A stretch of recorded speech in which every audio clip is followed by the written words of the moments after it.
Shalom sahabat setia Marturia Ministry. Kita berjumpa kembali dalam program Perenungan Pagi Marturia Ministry sebagai tuntunan iman bagi kita semua di minggu kerja yang baru hari Senin 15 Februari di tahun 2021.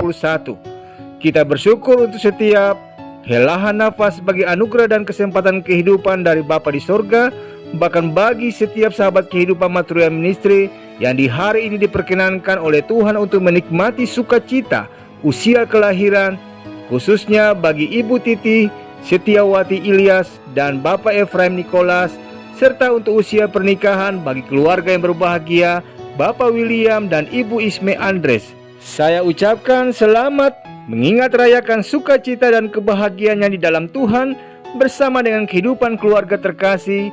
Doa saya, anugerah kasih dan berkat Allah kiranya merahmati Bapak Ibu dengan kesehatan, kekuatan dan hikmat Tuhan di dalam menapaki hari-hari pemberian Tuhan ke depan. Kini, sabda Tuhan akan menyapa kita, namun mendahulunya kita sehati di dalam doa. Ya Bapa, inilah kami anak-anak tebusan-Mu yang akan menapaki kehidupan kami di hari ini, di dalam tuntunan kehendak firman-Mu yang akan kami baca dan kami renungkan. Karena itu urapilah kami dengan Roh-Mu yang kudus, dan tuntunlah kami dengan hikmat Allah, serta bersabdalah kepada kami, karena sesungguhnya kami telah siap mendengarkan suara Tuhan di saat ini. Demi Kristus Yesus kami berdoa. Amin. Sabda Tuhan yang menjadi suluk kehidupan di dalam mengawali hari baru pemberian Tuhan pada saat ini terambil dari 1 Yohanes pasal yang kedua, ayat yang ke-22 hingga ayat yang ke-25 yang menyatakan, "Siapakah pendusta itu? Bukankah dia yang menyangkal bahwa Yesus adalah Kristus? Dia itu adalah antikristus, yaitu dia yang menyangkal baik bapa maupun anak. Sebab barang siapa menyangkal anak, ia juga tidak memiliki bapa. Barang siapa mengaku anak, ia juga memiliki bapa. Dan kamu, apa yang telah kamu dengar dari mulanya, itu harus tetap tinggal di dalam kamu. Jika apa yang telah kamu dengar dari mulanya itu tetap tinggal dalam kamu, maka kamu akan tetap tinggal di dalam anak dan di dalam bapa. Dan inilah janji yang telah dijanjikannya sendiri kepada kita, yaitu hidup yang kekal." Demikianlah sabda Tuhan. Saudaraku, seorang percaya yang peka rohani pasti menyadari bahwa saat ini adalah masa akhir dari akhir zaman. Keadaan, kejadian atau peristiwa yang sementara terjadi di dunia ini semakin menguatkan bahwa kedatangan Kristus yang kedua kalinya sudah teramat dekat. Alkitab menyatakan bahwa sebelum hari itu tiba, akan ada tanda-tanda menyertai pemberitaan Injil ke seluruh dunia, terjadinya kemurtadan, penyesatan, kesukaran atau masa-masa sulit dan sebagainya. Firman Tuhan dalam Injil Matius pasal 24 ayat 6b menyatakan, "Berawas-awaslah, jangan kamu gelisah, sebab semuanya itu harus terjadi."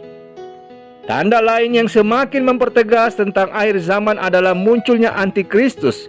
Walaupun sesungguhnya hal antikristus ini bukanlah sesuatu yang baru, saudaraku, karena sudah ada sejak lama, bahkan semasa Rasul Yohanes sudah ada. Antikristus adalah seseorang yang berlawanan, membentuk oposisi, menentang Kristus, bahkan menyatakan bahwa Kristus itu tidak ada.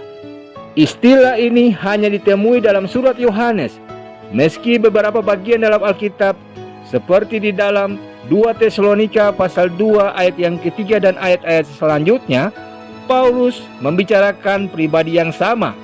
Sekalipun ia tidak menggunakan istilah antikristus, tetapi ia menunjuk pada pribadi yang sama ketika menyebut mengenai dalam tanda petik manusia durhaka. Banyak penafsiran tentang siapakah antikristus itu.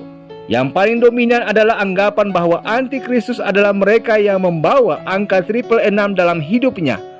Angka 666 itu didapat dari penghitungan tertentu atas nama yang dimiliki orang tersebut. Meski demikian, surat Yohanes sebenarnya sudah menjelaskan siapa-siapa saja yang dapat disebut sebagai antikristus.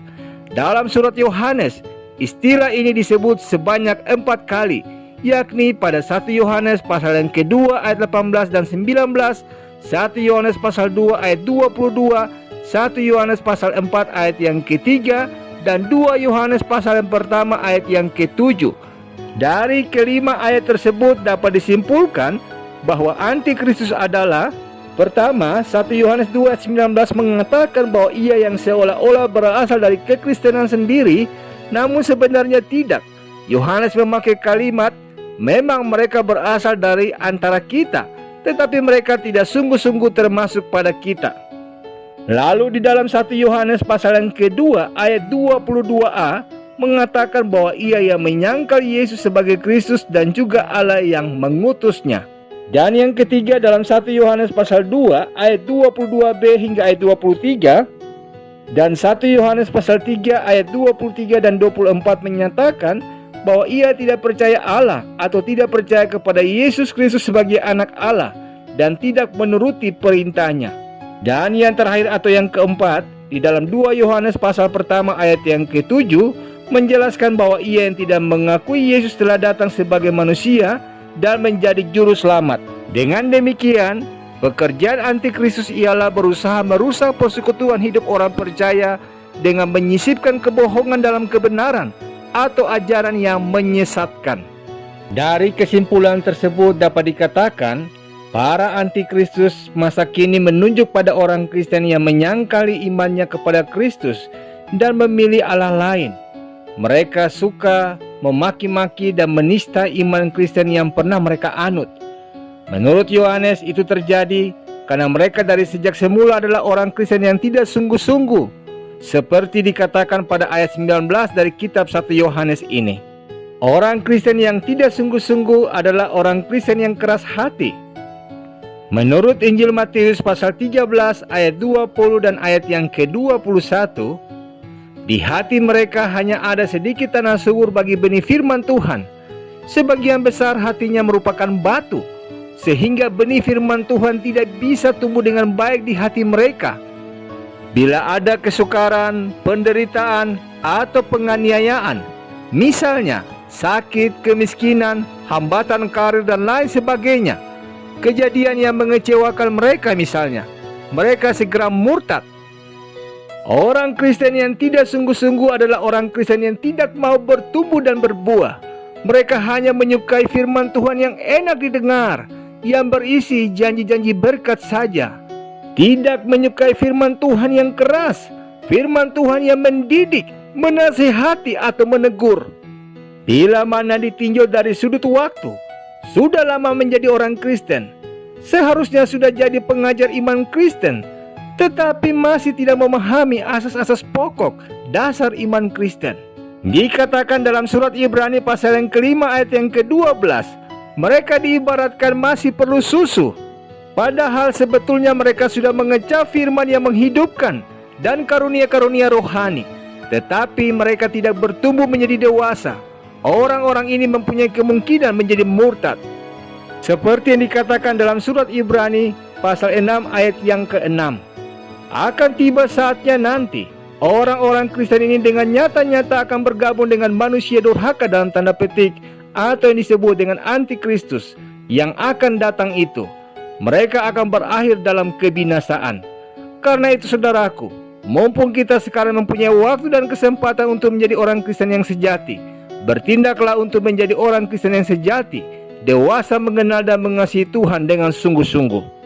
Sehingga kita bukan lagi anak-anak yang diombang-ambingkan oleh rupa-rupa angin pengajaran, oleh permainan palsu manusia dalam kelicikan mereka yang menyesatkan.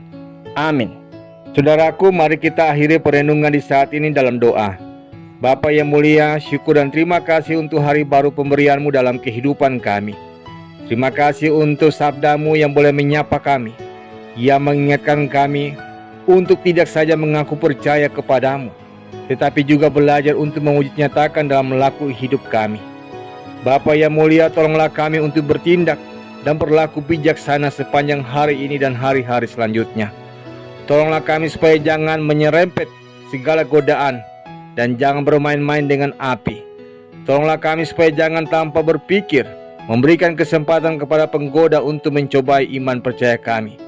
Tolonglah kami supaya tidak membiarkan mata kami terpesona dan menawan pikiran kami oleh hal-hal yang tidak baik, yang tidak berkenan di hadapan hadirat-Mu yang Maha Kudus.